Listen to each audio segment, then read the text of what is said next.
Hi, Raphael. So that was a kind of nice coincidence that we have met here. Yeah, I would like to introduce ourselves in a kind of a space Johnny meets a virtual Johnny. Yeah. And it is always a pleasure to speak with you, Raphael, because we are both kind of looking for the things which are behind the curve, whether it is work, whether it's living, whether it is mobility, whether it is retail. Thanks for having a little time for a little chat. Good morning. Good morning. What we have seen in these days, whether it's living, shopping, or working, that almost everything we were able to deal with on virtual platforms or on the digital in the digital space. Yeah, but there are things which we are missing, and these are in retail, for example, not the products on the shelf. It's not this what we're missing. It's in work, it's not our desk, it's not our workstation. Yeah, it is this kind of moments in between. That's why we always say the most interesting things happens between the 0 and the 1, right in the middle, in the undefined, in the non-binary area. And I didn't find a recipe how to design coincidences. Did you? What is your thought about the space in between the 0 and 1? So I name it since, I have no idea, 4 or 6 years, engineering serendipity. There was the Aspen Design Festival, I think in 2008 or 10, that was one of these major topics. And I believe that is still a secret for, especially for companies, to understand how this serendipity works.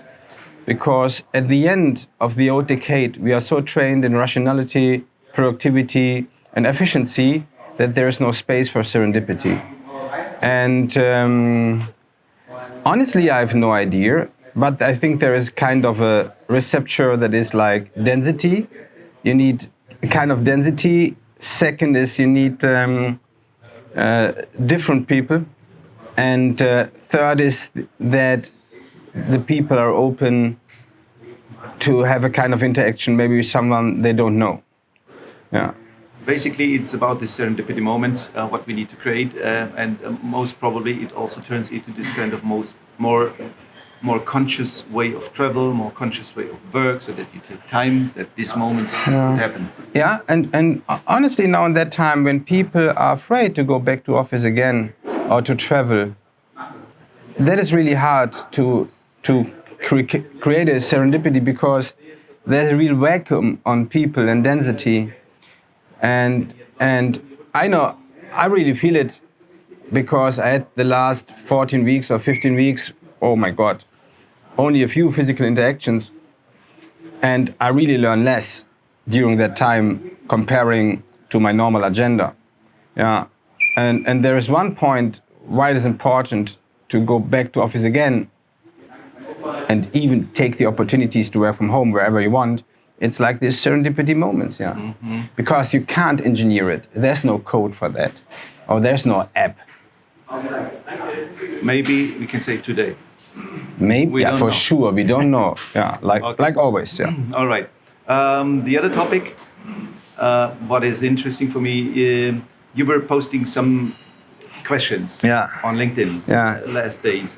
I think it is 34 questions, what you have in mind, which triggers people to think a little bit beyond or think different. Yeah, this kind of what-if questions. Now, the idea is, the intention is to really think about the preferred future of work.